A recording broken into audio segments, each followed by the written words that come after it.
Halo teman-teman semua, kembali lagi bersama Natasha di channel Ruang Rahasia. Semoga teman-teman Ruang Rahasia sehat selalu ya.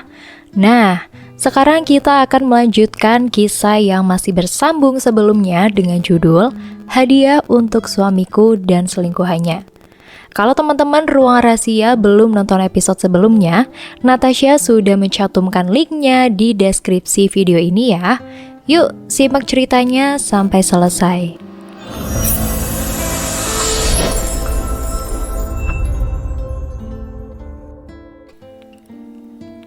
Dek, Sisil mau menikah. Ibu meminta kita membantu acaranya. Mas pusing, tabungan Mas baru sedikit.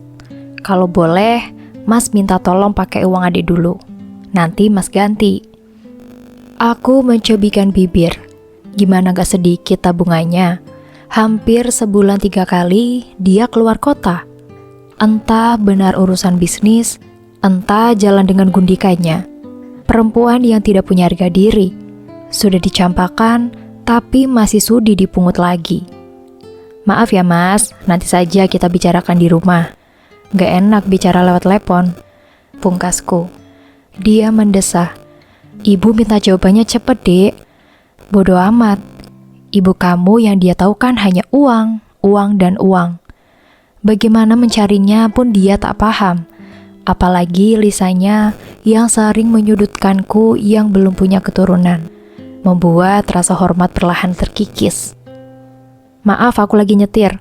Kamu lagi di mana? Suaranya berubah. Jalanlah sama temen. Jawabku singkat.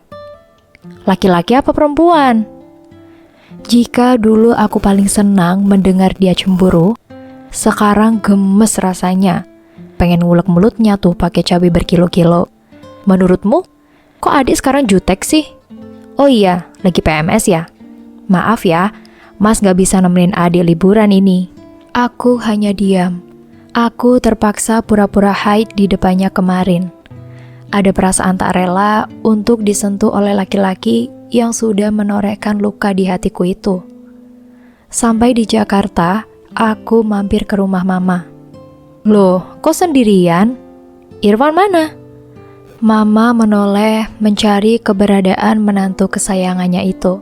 Ma, nanyain kabar Nala kek, malah nyariin Mas Irwan. Dia lagi ke Surabaya, Ma. Urusan bisnis katanya. Aku meraih tangan Mama dan menciumnya. Dan Mama tertawa kecil. Habis kamu udah nikah setiap kesini sendiri mulu. Kekeh Mama. Iya, Papa juga ngerasain begitu. Sudah 6 bulan menikah, setidaknya kalau mau kesini sekalian kayak itu berdua. Masa weekend begini kerja juga? Maruk banget sama dunia. Papa yang sedang membaca sebuah buku menyimpan bukunya di atas meja.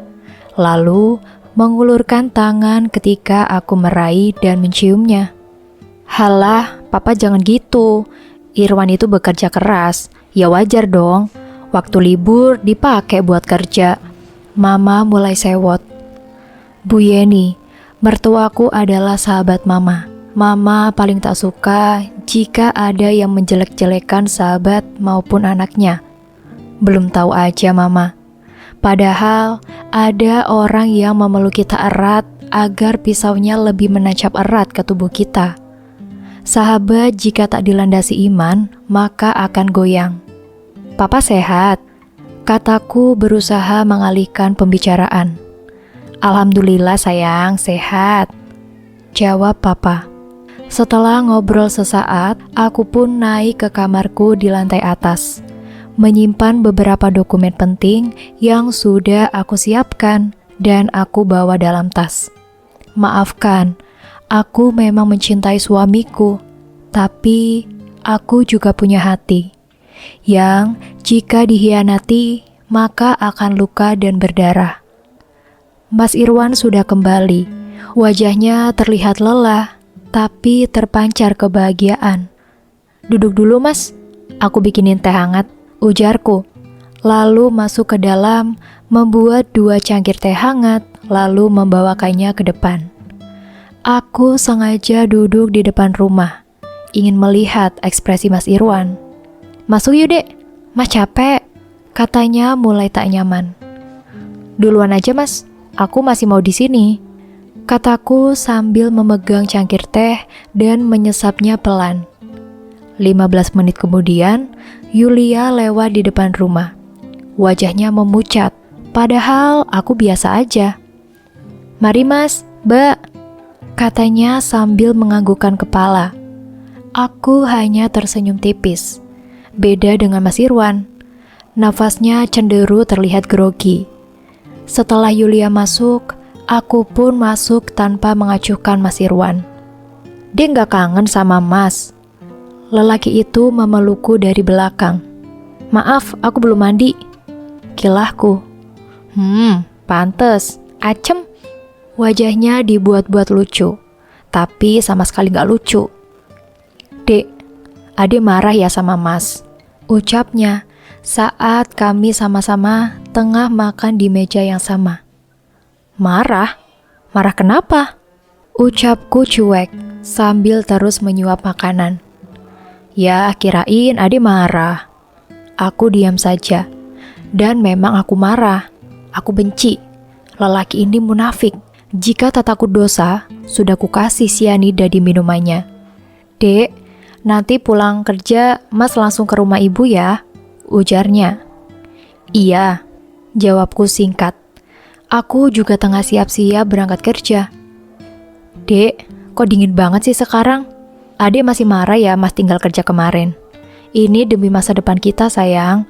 Mas bekerja keras juga untuk tabungan kita. Aku berdeci. Masa depan? Masa depan yang ada dalam hayalanmu aja kali. Ya sudah, aku berangkat duluan. Pagi ini ada jadwal operasi. Aku meraih tangannya sesaat dan menciumnya. Meski hati ini menolak, tangan laki-laki ini sudah entah beberapa ratus kali memegang yang haram. Mas Irwan terpaku. Selama ini, aku selalu menunggunya berangkat sebelum aku juga keluar.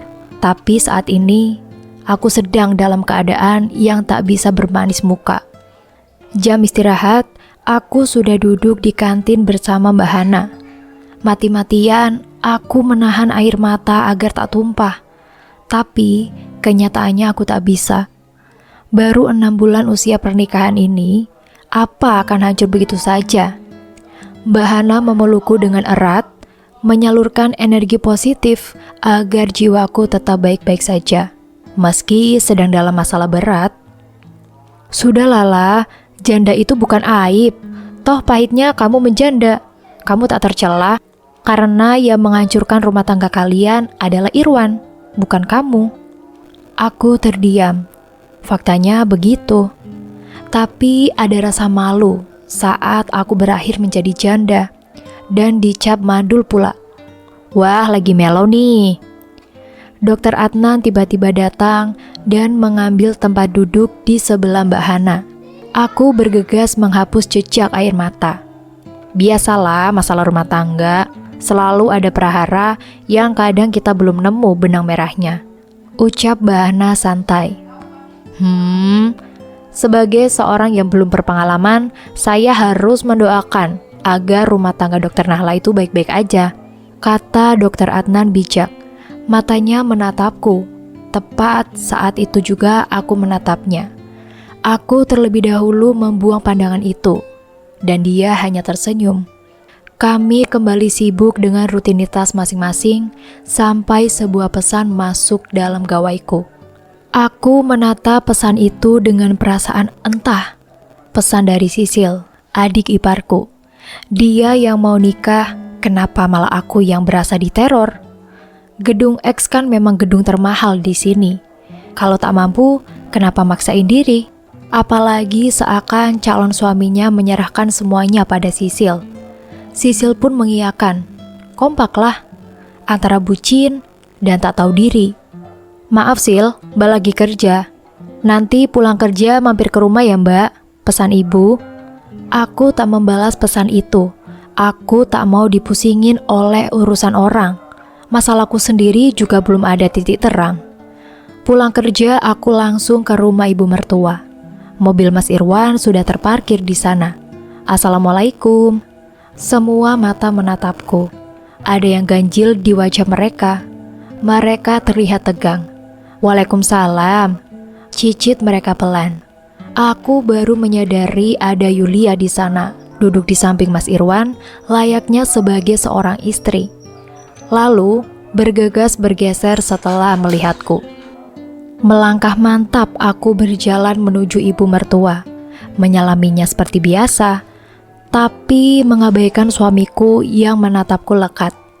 "Dek, baru pulang," katanya basa-basi. Aku diam saja. Jelas, kehadiran Yulia di rumah ini menandakan bahwa dia sudah masuk lebih dahulu dalam kehidupan mereka. Ya jelas, anaknya saja sudah berumur 3 tahun. Jadi ada perlu apa ibu menyuruh saya ke sini? Rasa hormat tiba-tiba menguap. "Santai dulu nak, kayak buru-buru begitu," ujarnya lembut. "Saya mau istirahat bu, seharian capek kerja. Sampai di sini melihat suami dengan wanita lain. Duduknya dempet-dempetan, gak tahu malu," kataku pelan tapi menekan. "Apa maksudmu dek?" Suara Mas Irwan meninggi.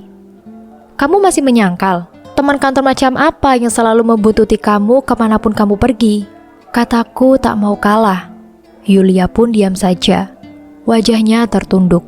Sudah, jangan berantem." "Nanahlah, tadi Yulia bareng pulang sama Mas Irwan. Kebetulan Irwan kesini, mau tak mau Yulia ya ikut." Aku sudah menebak. "Langsung aja bu, ibu ada perlu apa?"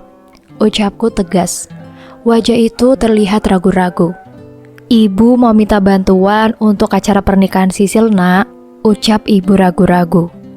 Aku berusaha menekan rasa kesal ini sekuat tenaga. Aku hanya menantu. Seharusnya minta sama Mas Irwan dong, yang anaknya. "Bu, kenapa nggak minta sama Mas Irwan? Mas Irwan kan kerja juga. Justru gajinya lebih besar dari gaji saya. Apalagi dia tak pernah memberikan uang untuk kebutuhan saya di rumah. Karena saya merasa juga punya gaji," ungkapku. "Jangan bawa-bawa nafkah dari Mas dong dek," pekiknya. "Loh, kan faktanya emang gitu. Selama 6 bulan menikah, kamu gak pernah memberikan aku nafkah. Karena menurutmu, aku juga punya gaji. Bener kan?" Dia tampak menahan malu. Biar saja ibunya ini tahu, bukan aku yang ngabisin gaji anaknya. Aku menatap tajam, wanita di sebelahnya bahkan tak berani bersuara. "Kalau gitu, ibu minta tolong rumah Irwan saja yang sementara digadaikan dulu untuk acara nikahan Sisil. Sisil harus segera menikah nak.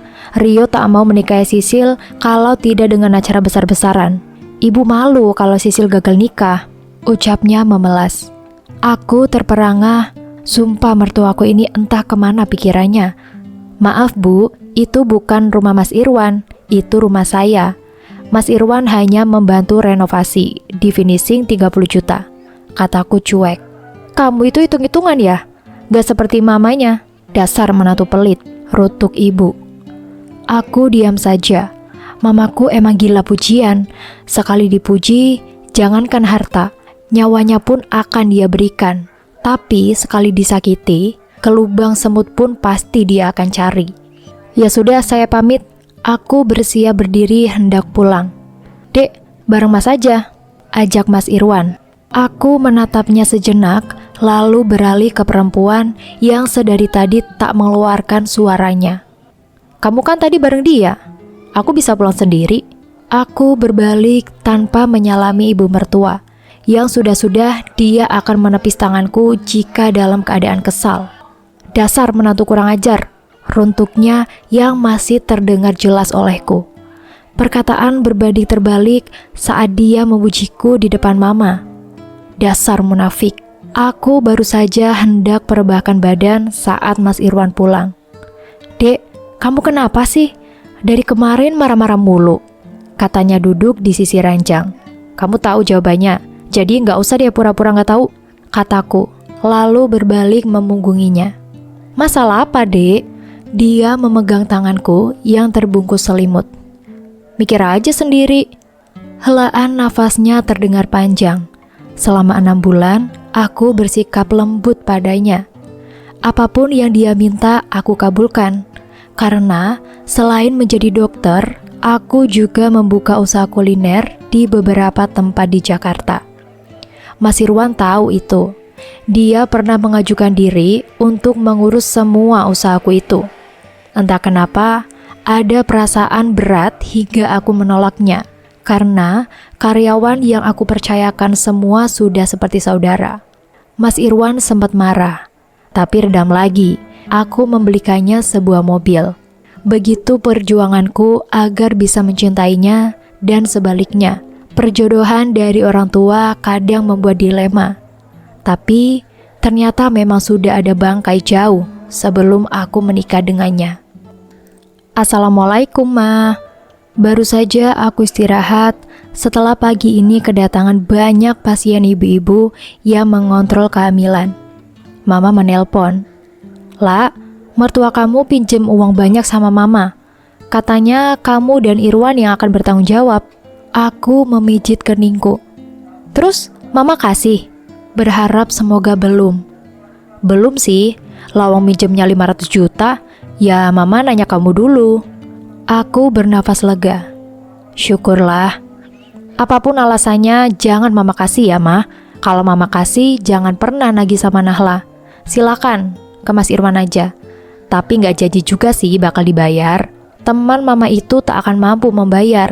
Dan lagi pula, aku menghentikan ucapan. Khawatir akan kesehatan Mama. Lagi pula apa, Nak?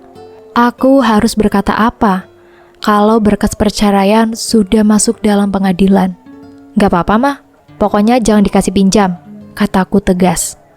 Aku yakin Mama bingung. Tak apa, nanti ada kejutan untuk Mama. Mama selalu membela temannya itu, juga membela Mas Irwan. Jam praktekku telah berakhir. Suster yang menemaniku juga sedang merapikan ruangan. Aku bergegas hendak pulang. Ketika tiba-tiba seorang wanita muda masuk tanpa mengucapkan salam.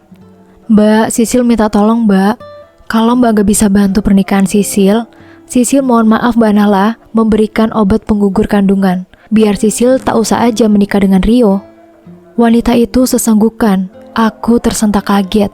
Pantes ngotot nikah. Ternyata sudah buka segel duluan. "Astagfirullah, Sil.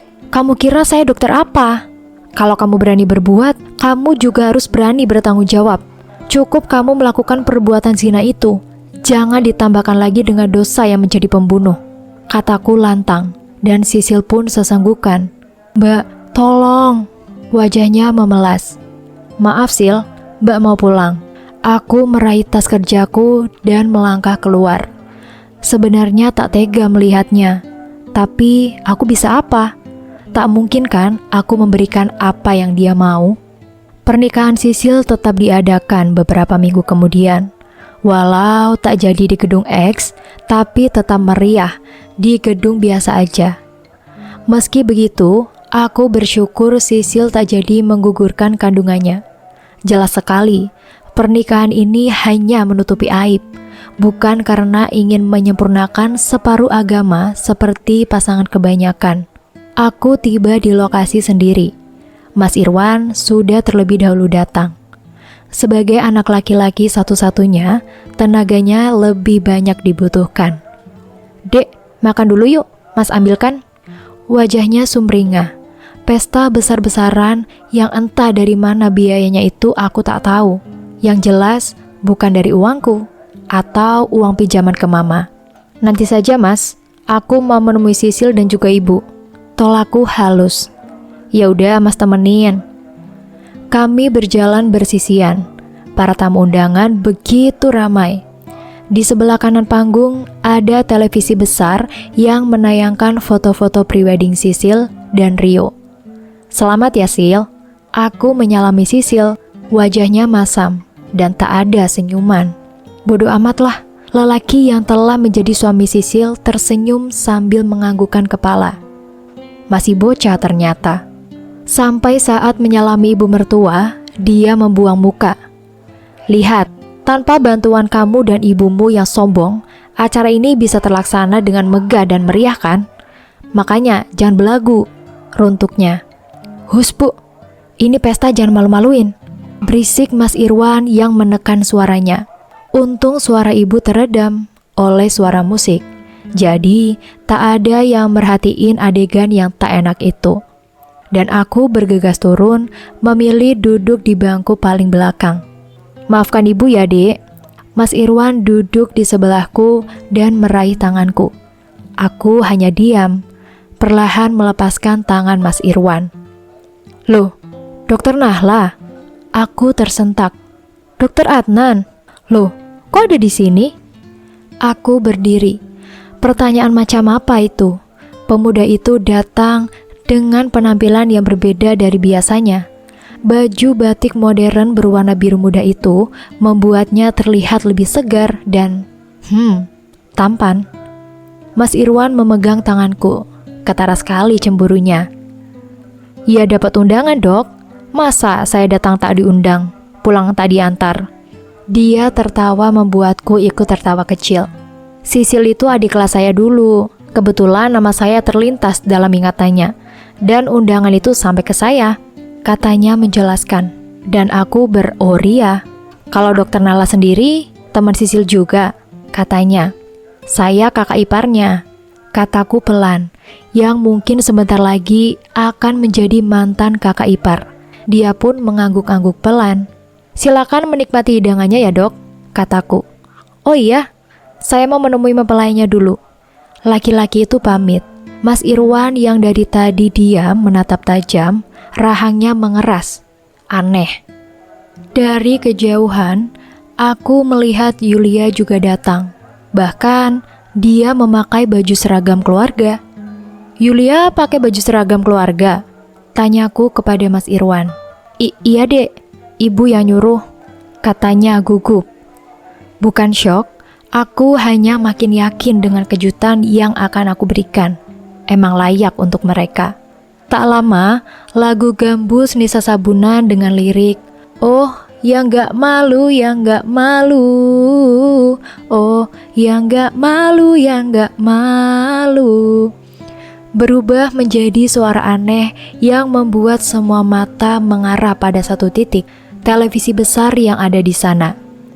Aku menunduk sambil menahan dentam jantung yang mulai tak beraturan. Selamat hari pernikahan adik iparku sayang, dan selamat hari kehancuran buat kalian. Apa-apaan ini? Matikan televisi itu, matikan. Mas Irwan tampak kalap. Ibu berteriak histeris. Matikan itu, Ir. Kenapa bisa ada film begituan? Mas Irwan berlari ke belakang panggung mencari sumber listrik benda besar itu. Tapi percuma, benda bergambar itu telah dirancang sedemikian rupa agar tak mati saat ada lakon yang ngamuk. Dari kejauhan, aku melihat wajah Yulia pias. Sisil menangis meraung-raung. Acara pernikahannya kacau karena video tut dari abangnya sendiri. Video yang diambil dalam hotel di Bali oleh orang suruhanku. Juga beberapa gambar saat Mas Irwan berlibur di Bandung bersama anaknya, Fatih. Tentu saja tanpa sepengetahuan bapak dan ibu dari Yulia. Licik sekali. Suara, tut, dan beberapa obrolan membuat tamu bersorak dan melempari botol air mineral dan makanan ke arah panggung. Mas, kamu jangan tinggalin aku lagi ya. Walau kamu sudah menikah dengan Nahla, tapi aku tak bisa kamu buang begitu saja. Ingat ada Fatih. Fatih anakmu, Mas.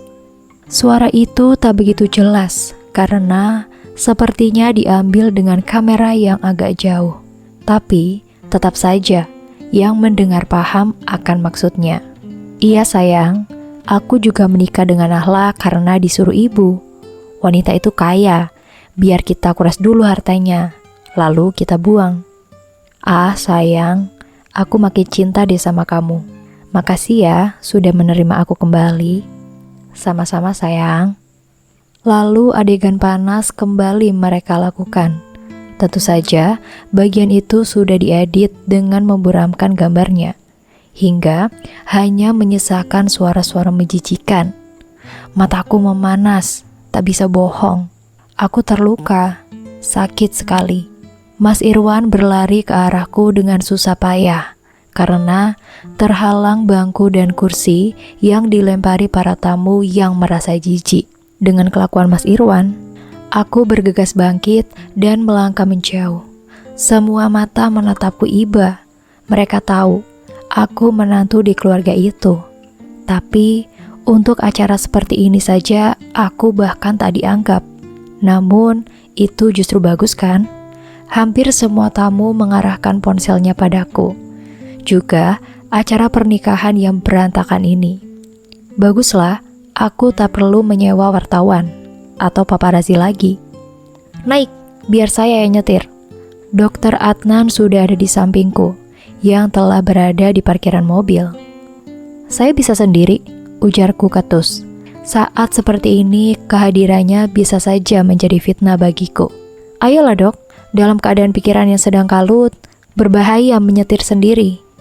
Aku menatapnya, rona kesungguhan terlihat di sana. Nahlah, dek, tunggu. Dari kejauhan Mas Irwan berlari ke arahku. Tanpa banyak kata, aku masuk ke dalam mobil. Adnan mengerti, dengan cepat juga dia duduk depan kemudi dan melajukan mobil. Masih terdengar sayup-sayup suara keriuhan dari pesta itu. Aku menutup wajahku dengan tangan, mencoba tetap tegar. Walau sebenarnya hatiku juga hancur.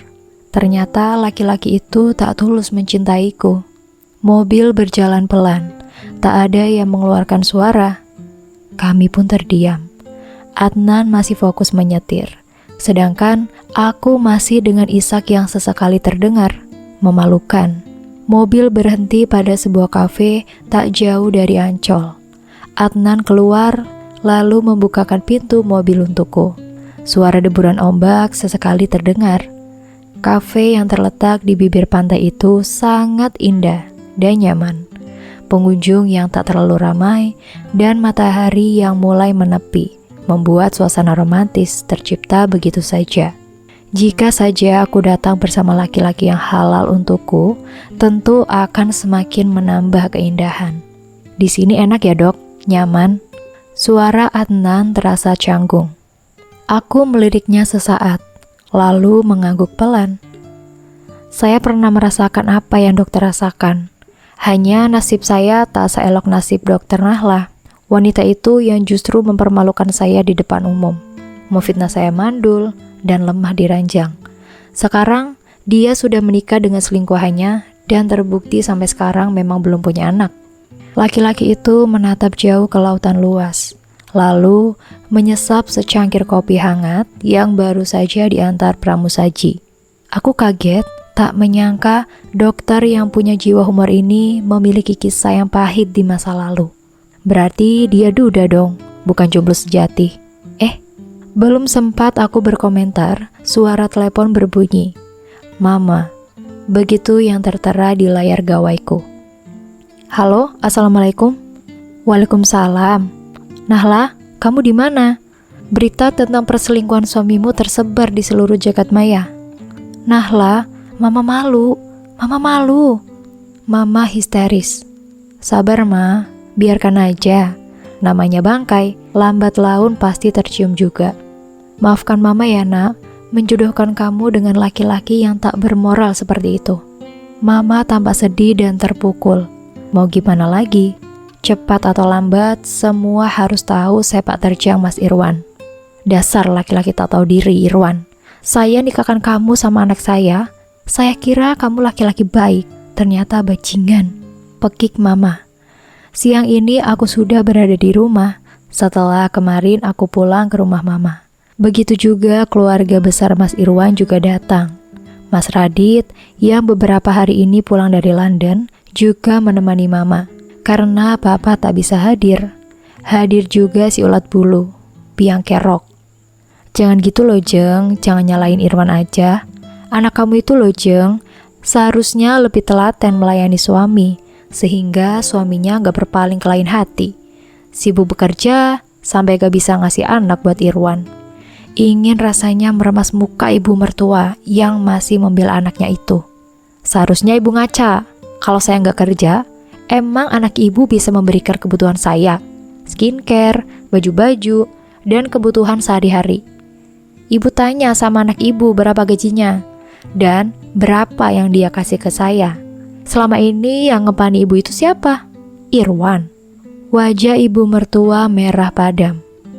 Dengar ya Jeng, Irwan itu sebelum menikah dengan Nahla ternyata sudah busuk, punya istri siri, dan anak dari hasil zina. Jadi jangan bela-belain terus, kata mama gak mau kalah. Pokoknya saya mau semua hutang Jeng kepada saya dan semua perhiasan yang Jeng ambil dan belum dibayar dikembalikan. Kalau tidak, saya akan lapor polisi. Gertak mama yang membuat wajah mertuaku itu pucat pasi. Jangan gitulah Jeng, ini kan urusan anak-anak, bukan urusan kita. Jangan sampai merusak pertemanan kita dong Jeng. Suara mulai melemah. Gak ada cerita. Kamu kira urusan Nahla bukan urusan saya? Pokoknya lunasin, atau penjara menanti kamu. Mama benar-benar murka. Dan kamu Irwan, cepat talak Nahla sekarang juga. Mas Irwan ya tertunduk menatap mama yang tak percaya. Mas Radit mengusap punggungku memberi kekuatan. Tak akan mah, saya sama Yulia tidak ada hubungan apa-apa lagi. Kami sudah cerai. Saya tak mau berpisah dengan Nahla. Saya mencintainya. Cuy, makan tuh cinta, runtuhku. Jelas-jelas dalam video itu dia bilang tak mencintaiku, hanya mengincar hartaku saja. Halah, jangan banyak alasan. Mama mulai emosi. Tak akan mah. Mas Irwan tetap bersikukuh. Mas Radit maju dan menarik kerah baju Mas Irwan dan melayangkan satu pukulan tepat di wajahnya. Irwan! Irwan! Irwan! Pekik ibunya. Yulia yang berdiri tak jauh dari ibu itu bangkit memegang Mas Irwan. Kalau lo gentle, lepasin adik gue sekarang. Atau lo mati. Ancam Mas Radit. Irwan menghapus darah yang di sudut bibirnya. Tangannya masih dipegang oleh Yulia. Pemandangan yang sangat memuakkan. Sampai mati pun Nahla tetap akan menjadi istri saya. Hahaha. Aku dan mama beradu pandang. Apa laki-laki ini depresi? Mas Radit hendak maju mau menghajar lagi. Tapi aku menahannya. Takut mati nanti anak orang. Ibunya menarik tangan Mas Irwan menjauh dari rumahku. Begitu juga Yulia. Sepertinya memang mereka sudah dekat. Bahkan seperti satu keluarga. Mas Radit menepuk pundakku pelan. Sangat sulit meyakinkan Lalat bahwa bunga itu jauh lebih indah daripada sampah. Ucapnya dengan gigi gemeretak menahan marah. Tunggu saja, engkau merusak yang paling berharga dalam hidupmu Irwan. Hanya dalam waktu 6 bulan, semuanya hancur berantakan. Dan itu tak dapat dibayar dengan apapun. POV Irwan. Aku adalah pria tampan dan mapan. Itu versiku. Karena aku mapan, juga karena harta orang tua. Tapi sejak meninggalnya ayah, semuanya berubah. Aku yang menjadi tulang punggung, menghidupi ibu, juga Sisil, adik satu-satunya. Bahkan wanita yang bisa kudapatkan kala itu, meski yang nyantol hanya 2 saja, itu pun yang satu karena dijodohkan. Yulia dan Nahla. Yulia si kembang desa bertemu saat aku ke salah satu mall. Yulia bekerja sebagai SPG di sana. Tubuh seksi dan suara yang menggoda membuatku jatuh hati padanya. Dan dengan gampang, wanita itu jatuh dalam pelukan. Beda dengan Nahla. Setelah perjodohan, dia sibuk dengan pendidikannya sebagai seorang dokter. Wah, kalau kata orang, rezeki banget kan dapat wanita yang mapan juga. Hubunganku dengan Yulia makin intim. Hingga tanpa sadar, Yulia hamil anakku. Awalnya, aku tak mau bertanggung jawab. Bisa saja anak itu bukan anakku. Tapi, karena Yulia mengancam akan bunuh diri, aku bersedia menikahinya secara siri. Tentu tanpa sepengetahuan ibu. Sejak kehamilannya itu, wajah Yulia tak lagi terawat. Jerawatan, kusam, dan membuatku tak lagi berselera. Gadis kampung itu aku kembalikan kepada orang tuanya di Bandung. Caci maki dan sumpah serapah aku dapatkan, tapi bodo amat. Aku kembali lagi ke Jakarta, tanpa berniat ingin melihat anakku seperti apa. Hingga 3 tahun berlalu, Nahla sudah menyelesaikan pendidikannya dan sudah bekerja di sebuah rumah sakit besar. Gajinya 2 kali lebih besar dari gajiku. Apalagi dia punya usaha kuliner yang menghasilkan banyak uang. Beberapa kali aku merayu agar aku saja yang mengurus usahanya. Tapi Nahla belum memberikan izin. Tak apa, pelan-pelan nanti semua akan menjadi milikku. Seminggu setelah pernikahanku dengan Nahla, Yulia datang. Wanita itu sekarang makin cantik dan menggairahkan. Tak ada dendam di matanya. Bahkan, dia menyambut hangat sentuhan yang dulu pernah aku berikan. Permainan ini begitu rapi kami simpan, sehingga Nahla tak pernah curiga. Tapi Yulia mengancam, jika aku tak memperkenalkan dia pada orang tuaku, maka dia akan mengadu kepada Nahla. Wah, bahaya jika istri mandiriku tahu. Bisa-bisa uang ibu ngamuk karena jatah bulanannya tak akan dikirimkan Nahla lagi. Karena selama nikah, wanita itu tak pernah menuntut apa-apa. Bahkan nafkah saja dia tak pernah menuntut. Sehingga uangku tuh untukku pakai bersama Yulia. Ya ampun Irwan, kamu bagaimana sih? Bisa ceroboh begini? Ibu menyayangkan tapi terlihat juga senang. Karena ibu telah punya cucu dari Yulia. Maafkan Irwan, Bu. Aku memegang tangan Yulia yang saat itu aku ajak bertemu ibu. Ya sudah, kamu hati-hati. Jangan sampai ketahuan Nahla. Bisa-bisa uang bulanan dan jajan sisil dia berhentikan. Aku mengangguk cepat, begitu juga Yulia. Makasih Bu, sudah merestui kami.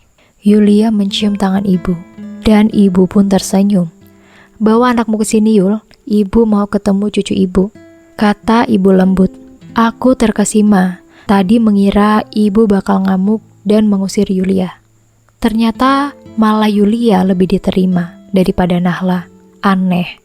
Beberapa bulan kemudian, Yulia aku rekomendasikan bekerja di tempatku. Dan senangnya dia diterima. Yulia tinggal sendiri di Jakarta. Fatih anak kami tinggal di kampung bersama ibu dan bapak. Aku belum berani bertemu mereka. Karena sebenarnya kami sudah bercerai. Rencananya akan menikah ulang, menunggu waktu yang tepat. Karena uangku pun sudah terkuras untuk membeli rumah Yulia. Bukan uangku sepenuhnya sih, sebagian uang Nahla yang ku minta dengan alasan untuk ibu. Setiap hari Yulia bareng berangkat denganku, tanpa curiga dari Nahla. Ah, nikmat banget punya istri. Maksudnya mantan istri yang sekantor denganku. Sayang, kita ke Bali yuk. Aku udah lama ingin ke Bali. Rayu manja Yulia siang itu. Demi melihat Yulia bahagia, aku mengabulkan permintaannya. Dan kami pun ke Bali. Di Bali kami menghabiskan waktu bersama. Hingga telepon dari ibu membuatku pusing 7 keliling. Sisil hamil dan harus segera menikah. Tapi calon suaminya meminta pernikahan besar-besaran. Uang dari mana? Terpaksa aku meminta bantuan Nahla. Tapi aneh, wanita itu seperti tak peduli. Sepulang dari Bali, sikap Nahla berubah. Dia lebih pendiam dan jutek. Aku kira karena memang lagi datang bulan. Bahkan dia tak mau membantu sama sekali biaya nikahan Sisil. Untung mamanya Nahla mau meminjamkan uang, walau gak banyak, 300 juta. Bagi mereka kan itu hanya recehan. Pernikahan Sisil pun terlaksana. Yulia mengenakan baju seragam pemberian ibu. Aku yang sibuk sana-sini sampai lupa meminta baju untuk Nahla. Lagian, istriku itu seperti sibuk sendiri, bahkan terkesan tak peduli. Dokter Nahla, kehadiran tamu laki-laki berbaju batik biru membuatku terganggu. Laki-laki itu adalah laki-laki yang sama yang bertemu di kafe waktu itu. Melihat senyum Nahla kepadanya membuatku ingin menyuruhnya pulang. Tetapi laki-laki itu ternyata temannya Sisil, yang berarti memang Sisil yang mengundang kemari. Lagi ramai-ramainya tamu, tiba-tiba televisi besar yang ada di kanan memutar videoku bersama Yulia. Dan aku pun panik. Suaranya yang besar membuat semua tamu melihat dan mengarahkan perhatiannya ke sana. Ibu histeris menyuruh mematikan. Sebagian adalah video saat aku dan Yulia di Bali. Sebagian video jalan-jalan bersama Fatih, anakku di Bandung. Aku berlari mencari asal listrik televisi itu, tapi tak kutemui. Suara kenikmatan yang seharusnya hanya aku dan Yulia saja yang tahu, sekarang menjadi tontonan umum. Sisil teriak histeris saat para tamu mulai melempar apa saja dan mengobrak-abrik kursi tamu yang berada di bawah panggung. Terlebih lagi suami Sisil dan juga keluarganya meninggalkan acara itu dengan wajah marah. Dasar keluarga gak bener, murahan, saya membatalkan pernikahan ini, teriak ibu mertua Sisil. Tapi bu, itu bukan Sisil, isak Sisil. Saya tak peduli. Wanita itu menarik tangan anaknya dan memaksa menalak Sisil hari itu juga. Hingga Sisil merasakan menjadi istri dan janda hanya dalam beberapa jam saja. Aku menyugar rambutku dan berteriak kencang. Ibu dan Sisil menangis bersahutan. Aku bergegas kembali menemui Nahla. Jangan sampai aku diceraikan olehnya. Dek Nahla, tunggu. Aku terus berusaha menggapai Nahla meski terhalang oleh kursi-kursi tamu yang berantakan. Nahla terus menjauh hingga naik mobil bersama laki-laki itu. Sial, kenapa bisa kacau begini? Tamu-tamu mulai bubar dan beberapa di antaranya masih terus mengarahkan kamera kepadaku dan Sisil. Brengsek, bubar kalian, bentakku. Mereka lari dan membubarkan diri. Tinggallah aku dan Sisil, juga ibu yang tertuduk lemas. Tayangan televisi itu sudah berhenti, menyisakan layar gelap tanpa gambar. Siapa pelakunya? Awas saja, akan kubunuh orang yang telah membuat kurang ajar ini. Mas, wajah Yulia sembab. Badannya penuh noda makanan yang dilempari tamu-tamu tadi. Ternyata netizen mengenali wajah Yulia.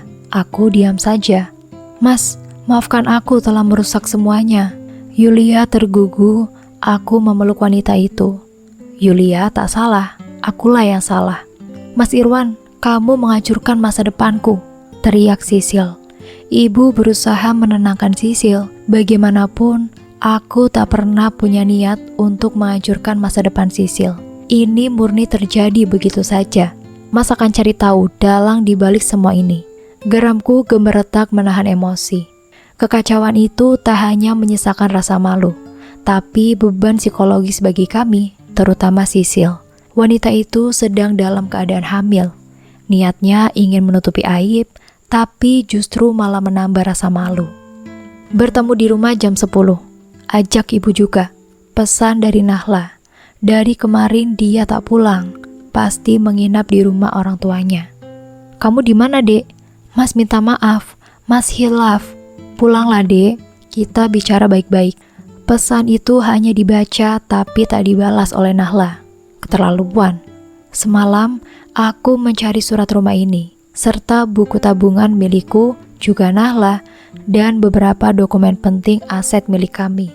Maksudnya milik Nahla, tapi tidak ada. Apa Nahla telah menyembunyikan? Tak mungkin. Nahla orangnya itu cuek, tak mikirin harta.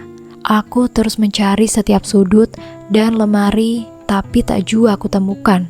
Hingga rasa lelah dan ngantuk membuatku memutuskan untuk istirahat.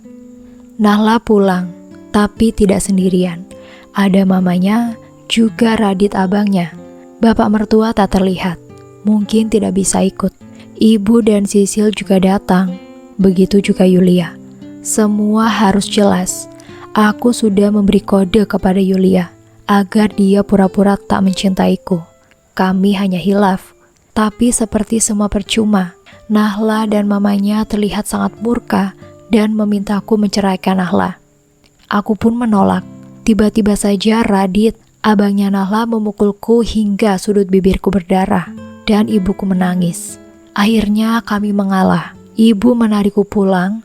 Aku frustasi sambil tertawa. Aku berteriak-teriak tak akan menceraikan Nahla.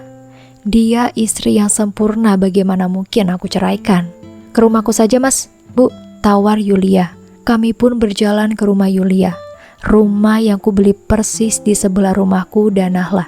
Biar aku gampang untuk bolak-balik ke rumah Yulia. Sabar dulu Ir, nanti kalau mama dan abangnya sudah pulang, kita samperin istrimu. Apa kamu sudah dapat surat rumah dan surat berharga miliknya? Tanya ibu. Aku menggeleng. Tak ada Bu, sepertinya Nahla sudah menyimpannya. Sial, jangan-jangan dia pelakunya. Bentak ibu. Tak mungkin Bu, Nahla itu polos. Tak mungkin tiba-tiba sampai menyimpan hartanya. Belaku. Bukan, maksud ibu dia yang menyebarkan video kamu itu. Rasanya tak mungkin Bu, Nahla tak sejahat itu. Belaku.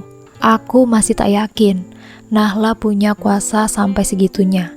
Apalagi dia tak ikut serta dalam pengurusan acara. Wedding organizer itu harusnya harus bertanggung jawab. Terus kenapa bisa video kamu tersebar? Apa kamu punya musuh? Lagi pula, Nahla sudah antisipasi hartanya diamankan. Ibu yakin pasti dia. Nahla bukan orang yang serakah. Apapun yang aku minta, dia belikan. Tidak beli juga.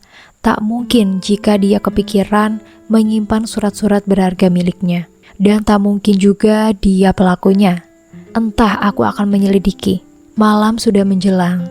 Dari balik jendela, aku dapat melihat mama mertuaku dan Radit sudah pulang. Berarti rumah itu hanya tinggal Nahla. Kamu mau kemana Ir? Kata ibu saat melihatku sedang bersiap hendak keluar. Ke rumah Nahla Bu, tak mungkin Irwan diam saja. Kalau Nahla mau minta cerai, dia harus menyeratkan surat-surat berharga miliknya, karena itu juga haknya Irwan sebagai suaminya. Kataku tegas. Sisil dan ibu menginap di rumah Yulia. Tersenyum senang. Begitu juga Yulia. Aku sudah pasrah jika Nahla meminta cerai. Tapi ada harga yang harus dibayar. Setelah urusanku dengan Nahla selesai, aku akan segera menikahi Yulia secara resmi. Rumah terlihat sepi, jalanan juga lenggang. Tak ada warga yang keluar, karena memang sudah jam 10 malam. Dengan mengendap-endap, aku melompati pagar yang tak terlalu tinggi itu. Nahla salah mengusirku. Aku masih punya kunci cadangan. Dia pasti lupa. Tak ada suara terdengar dari dalam. Nahla juga sepertinya sudah tidur. Aku memasukkan kunci ke dalam lubangnya. Ceklek, ceklek. Kunci terbuka. Aku tersenyum licik. Seberapa besar kekuatan seorang Nahla. Dengan sedikit ancaman, dia pasti akan menyerahkan semua hartanya padaku. Termasuk semua usahanya yang sedang jaya itu. Dengan pelan, aku memegang handle pintu. Ketika aku merasa sedang berada pada dunia lain, tubuhku seakan melayang. Lampu teras berkedip-kedip, mungkin pertanda ada aliran listrik yang sedang besar dikeluarkan. Tanganku melekat erat pada handle itu, dan kemudian tubuhku terpental ke belakang. Ceklek, ceklek, ceklek, ceklek. Tanpa sadar mulutku mengeluarkan suara, seperti orang yang sedang gemetaran.